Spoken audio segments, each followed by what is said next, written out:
B ready start.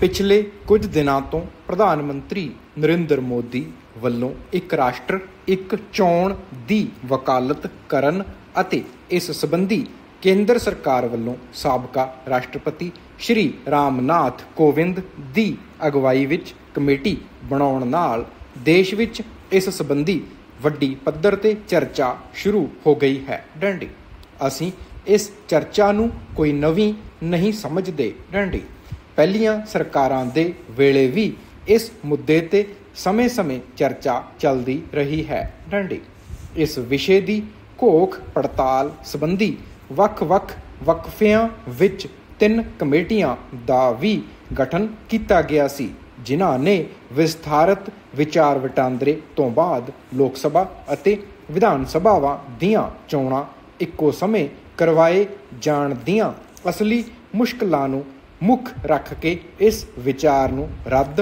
ਕਰ ਦਿੱਤਾ ਸੀ। ਡੰਡੇ ਜੇਕਰ ਦੇਸ਼ ਵਿੱਚ ਲੋਕ ਸਭਾ ਤੇ ਵਿਧਾਨ ਸਭਾਵਾਂ ਦੀਆਂ ਚੋਣਾਂ ਦੇ ਇਤਿਹਾਸ 'ਤੇ ਨਜ਼ਰ ਮਾਰੀਏ ਤਾਂ ਇਹ ਚੋਣਾਂ 1967 ਤੱਕ ਇਕੱਠੀਆਂ ਹੀ ਹੁੰਦੀਆਂ ਸਨ। ਡੰਡੀ ਦੇਸ਼ ਦੀ ਆਜ਼ਾਦੀ ਤੋਂ ਪਿੱਛੋਂ ਲਿਖਤੀ ਸੰਵਿਧਾਨ ਅਪਣਾਏ ਜਾਣ ਤੋਂ ਬਾਅਦ ਪਹਿਲੀਆਂ ਆਮ ਚੋਣਾਂ 1952 ਵਿੱਚ, ਦੂਜੀਆਂ ਆਮ ਚੋਣਾਂ 1957 ਵਿੱਚ, ਤੀਜੀਆਂ ਚੋਣਾਂ 1962 ਵਿੱਚ ਅਤੇ ਚੌਥੀਆਂ ਚੋਣਾਂ 1967 ਵਿੱਚ ਕਰਵਾਈਆਂ ਗਈਆਂ ਸਨ। ਡੰਡੀ ਉਸ ਸਮੇਂ ਲੋਕ ਸਭਾ ਤੇ ਵਿਧਾਨ ਸਭਾ ਦੀਆਂ ਚੋਣਾਂ ਇੱਕੋ ਸਮੇਂ ਹੀ ਹੁੰਦੀਆਂ ਸਨ।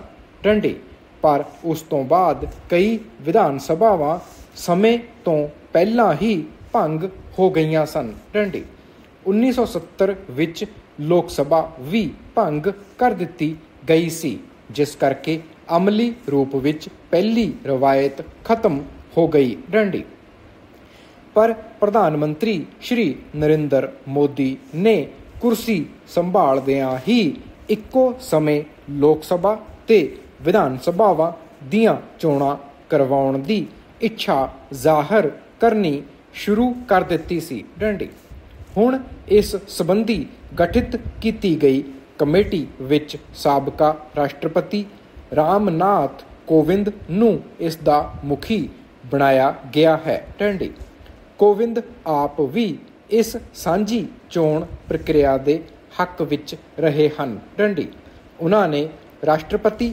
ਹੁੰਦਿਆਂ ਸੰਸਦ ਨੂੰ ਸੰਬੋਧਨ ਕਰਦਿਆਂ ਅਨੇਕਾਂ ਵਾਰ ਆਪਣੇ ਅਜਿਹੇ ਵਿਚਾਰਾਂ ਦਾ ਪ੍ਰਗਟਾਵਾ ਕੀਤਾ ਸੀ ਤੇ ਕਿਹਾ ਸੀ ਕਿ ਇਸ ਨਾਲ ਚੋਣਾਂ ਵਿੱਚ ਵੱਡੀ ਪੱਧਰ 'ਤੇ ਕੀਤਾ ਜਾਂਦਾ ਖਰਚ ਘੱਟ ਹੋ ਜਾਵੇਗਾ ਅਤੇ ਸਮੇਂ-ਸਮੇਂ ਦੇਸ਼ ਭਰ ਵਿੱਚ ਹੁੰਦੀਆਂ ਚੋਣਾਂ ਤੋਂ ਪਹਿਲਾਂ ਲਗਾਏ ਜਾਂਦੇ ਚੋਣ ਜ਼ਾਬਤੇ ਨਾਲ ਵਿਕਾਸ ਦੇ ਕੰਮ ਵੀ ਰੁਕੇ ਰਹਿੰਦੇ ਹਨ। ਡੰਡੀ ਸਾਂਝੀ ਚੋਣ ਹੋਣ 'ਤੇ ਅਜਿਹੀ ਸਥਿਤੀ ਵਾਰ-ਵਾਰ ਨਹੀਂ ਆਵੇਗੀ। ਡੰਡੀ ਸਾਲ 2018 ਵਿੱਚ ਕੇਂਦਰੀ ਕਾਨੂੰਨ ਕਮਿਸ਼ਨ ਵੱਲੋਂ ਤਿਆਰ ਕੀਤੇ ਗਏ ਇੱਕ ਖਰੜੇ ਵਿੱਚ ਵੀ ਇੱਕ ਦੇਸ਼ ਇੱਕ ਚੋਣ ਦੀ ਵਕਾਲਤ ਕੀਤੀ ਗਈ ਸੀ। ਡੰਡੀ ਕਮਿਸ਼ਨ ਨੇ ਕਿਹਾ ਸੀ ਕਿ ਜੇਕਰ ਲੋਕ ਸਭਾ ਤੇ ਵਿਧਾਨ ਸਭਾਵਾਂ ਦੀਆਂ ਚੋਣਾਂ ਇਕੱਠੀਆਂ ਕਰਵਾਈਆਂ ਜਾਂਦੀਆਂ ਹਨ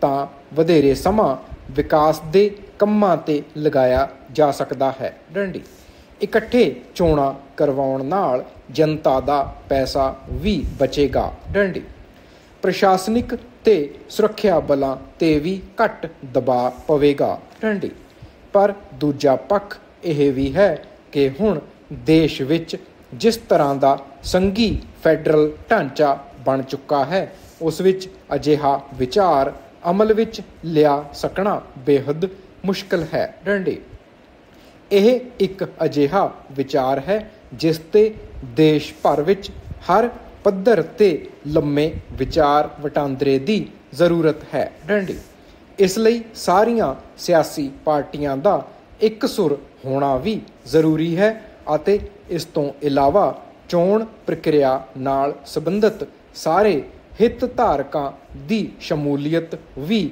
ਬਣਾਈ ਜਾਣੀ ਜ਼ਰੂਰੀ ਹੈ। ਡੰਡੀ ਲੋਕ ਸਭਾ ਦੀਆਂ ਚੋਣਾਂ ਸਿਰ 'ਤੇ ਹਨ। ਡੰਡੀ ਦੇਸ਼ ਦੀਆਂ 2 ਦਰਜਨ ਤੋਂ ਵਧੇਰੇ ਸਿਆਸੀ ਪਾਰਟੀਆਂ ਭਾਜਪਾ ਵਿਰੁੱਧ ਇੱਕ ਮੰਚ 'ਤੇ ਇਕੱਠੀਆਂ ਹੋਣ ਦਾ ਯਤਨ ਕਰ ਰਹੀਆਂ ਹਨ।